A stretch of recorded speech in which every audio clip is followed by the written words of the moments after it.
Gustavo Navarro, director general de Hidrocarburos. Tiene varias cosas que contarnos hoy en el programa, pero quiero comenzar con una que tiene que ver con el precio del petróleo. La subida a $71.33 el día de ayer por caída de reservas de crudo en los Estados Unidos. ¿Esto qué va a significar? Vamos a tener reajustes en los precios que hay con las bandas, con el subsidio que se otorga a través del Fondo de Estabilización de los Combustibles. Bienvenido, señor Navarro, ¿cómo está? Muchas gracias, Clorinda, y buenos días a todos los televidentes. ¿Qué le decimos a la población respecto a este tema? ¿Deben preocuparse porque podrían subir los precios de los combustibles o todavía no hay señales al respecto? Bueno, lo primero es que deben estar absolutamente tranquilos porque el instrumento que es el Fondo de Estabilización está funcionando. En los últimos meses el fondo ha acumulado recursos.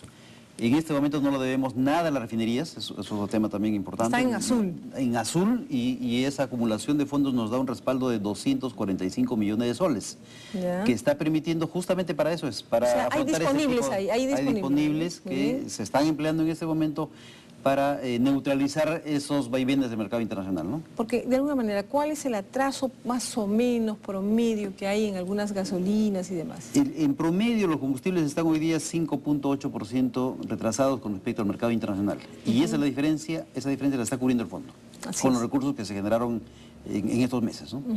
¿Cuál es el estimado que tienen ustedes del precio del petróleo? ¿Con qué están trabajando? Nosotros habíamos estimado un precio entre 60 y 70 dólares, ¿no? Y ya a 70 estamos ya compensando, ¿no? Con unas cifras que varían de acuerdo a productos. Hay casos donde, por ejemplo, el petróleos industriales con 15 centavos y la gasolina 84 con un sol, ¿no? Entonces, también vale la pena mencionar que hay productos que tienen precios estacionales. En esta época del año, en el mundo suben las gasolinas y después bajan. Entonces el fondo neutraliza eso, ¿no? Por el clima. Se llama la estación, el driving season. El clima cálido en el hemisferio norte hace que los días sean muy extensos. La gente sale a las 5 o a las 6 y tiene luz hasta las 10 de la noche. Maneja mucho. Más. Y la demanda aumenta y el precio sube, ¿no? Pero esto cambia hacia el final del año. Entonces el fondo, que es el instrumento que usa el Perú, neutraliza esas variaciones, ¿no? Bueno, ahora cuéntenos, por favor, respecto al tema del gas. Comenzamos con el tema del gas porque hay una advertencia que sale hoy en gestión.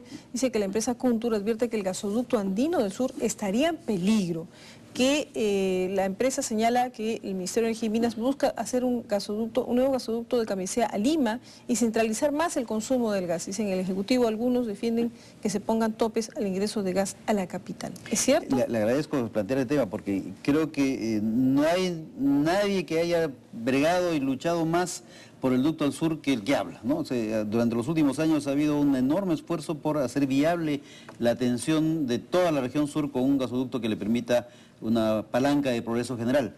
Y ese proyecto no debe ser puesto en peligro. Son dos temas diferentes. Lo que pasa es que todos los televidentes recordarán que hace 2 años se empezó a reclamar por la capacidad de transporte del ducto actual, que quedó rápidamente ocupada, ¿no? Entonces, de inmediato, en ese momento, se hicieron gestiones con TGP para, en primer lugar, que cumpla su contrato. El contrato establecía una capacidad de 400 en Lima y 450 en Humay. Y debía alcanzarse progresivamente según crezca la demanda. Bueno, la primera pedido es, tú tienes que cumplir lo que el contrato dice, y eso se está cumpliendo este año. Pero eso no es suficiente, porque hay una serie de proyectos que están ya avanzando relacionados con las áreas vecinas a Lima. Estamos hablando, por ejemplo, del ducto regional de Ica, que necesita tener capacidad de transporte para poder llegar con gas a Ica y especialmente para desarrollar los proyectos petroquímicos, que ya tienen un grado de avance importante, ¿no? Y que van a hacer un cambio notable en lo que es la industrialización del país.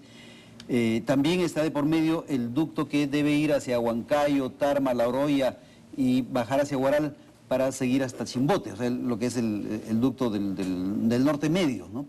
Esos proyectos no tienen capacidad de transporte, entonces se adelantó desde el año pasado ya con TGP un proyecto de ampliación de su capacidad para atender esa zona. Y desde el principio se dijo que eso no debía de ninguna forma comprometer la viabilidad de un proyecto que debía llevar gas hacia el sur, que es un proyecto independiente, que tiene otra demanda y obviamente que no debe ser puesto en riesgo, ¿no? Nosotros consideramos que es de alta prioridad el ducto del sur. ¿Cómo no se va a dar esa figura que están señalando los señores de de Kuntur, que son los que ganaron esta concesión para ejecutar este proyecto? Son demandas diferentes, o sea, por ejemplo, el Marcona, polo petroquímico, que ya tiene una empresa que está muy interesada en desarrollar ahí un enorme proyecto de producción de amoníaco urea. Necesita gas, y necesita gas que tiene que llevarse por el ducto de TGP. Chimbote, en su momento Huancayo o La Hoya, tienen que usar el ducto central. El ducto al sur llevará el gas a toda esa área que empieza con Cusco, Puno, Arequipa, Moquegua y Tacna, ¿no? Son otras demandas. Ahora, también, según el señor Segret de Kuntur, dice, el Ministerio de Minas le ha informado que no solo busca que se haga obras para ampliar el tramo de tubería entre Pisco y Lima, sino que se haga un gasoducto adicional de la selva hasta la capital para poder transportar hasta 3.000 millones de pies cúbicos diarios de gas. Sí, nosotros no hemos mencionado en ningún momento 3.000 millones y no creemos que debemos ampliar el ducto de la central hacia ese volumen. La capacidad que se pidió a TGP era de 1.000 millones, porque es 1.000 millones lo que permite atender la demanda del área metropolitana, la demanda de Ica, la demanda petroquímica y la demanda del ducto que debe ir en el futuro desde Chimbote, ¿no? 1.000 millones. En consecuencia, entonces, no hay ningún desincentivo, no se van a fijar topes. ¿Hay alguna posibilidad de que se fijen topes al ingreso de gas a la capital o etcétera? Bueno, una de las cosas que debemos resolver es buscar la descentralización de la generación eléctrica, por ejemplo, ¿no? Y ahí coincidimos con Kuntur. No debemos seguir, digamos, instalando más centrales eléctricas en Lima. El país necesita una generación descentralizada, entre otras cosas, por seguridad energética, ¿no? Que ha sido el principal argumento con el cual nosotros hemos apoyado la construcción del ducto al sur.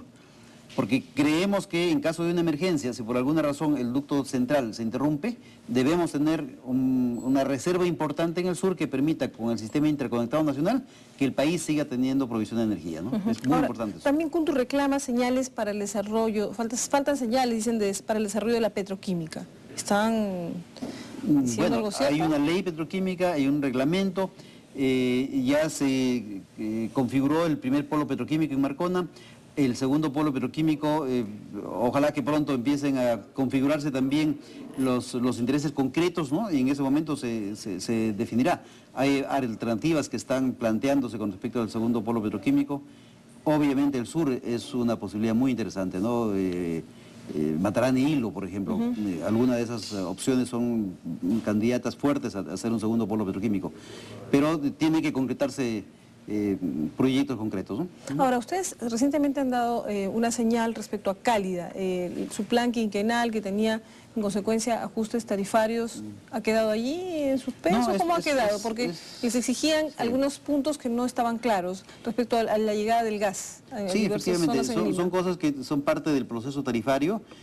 Es un periodo en el cual se analizan los datos que presenta Cálida, se revisan desde el punto de vista tarifario las redes, la justificación de cada uno de las inversiones que están previstas ahí, y en nuestro caso hicimos algunas observaciones porque queríamos tener la seguridad de que ese proyecto va a atender esa enorme demanda que está teniendo Lima, y especialmente que tenga proyecciones también de avanzar, no que se quede en la zona metropolitana, sino que vaya también yéndose a las provincias o hacia tanto al norte como al sur de la metrópoli, ¿no?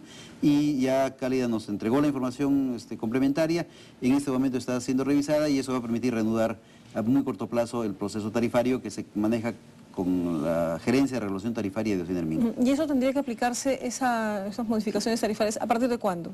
Bueno, cuando determine Occidental el fin del proceso, ¿no? Sale una resolución que marca las nuevas tarifas que deben y que es un plan quinquenal, ¿no? Sí, exactamente. Ahora, el venteo del gas, también ustedes han normado al respecto. ¿Qué significa esto? Sí, bueno, usted está tocando los temas álgidos de la semana. En realidad, en el mundo de hidrocarburos permanentemente hay temas de gran impacto en el mercado, ¿no? Este es un asunto que se ha venido manejando en algunos casos con información incorrecta. Se ha mencionado y a veces se ha publicado que en el país se ventean 120 millones de pies cúbicos por día. ¿Qué significa esto? El venteo es que... El venteo es el gas que se libera a la atmósfera, ¿no?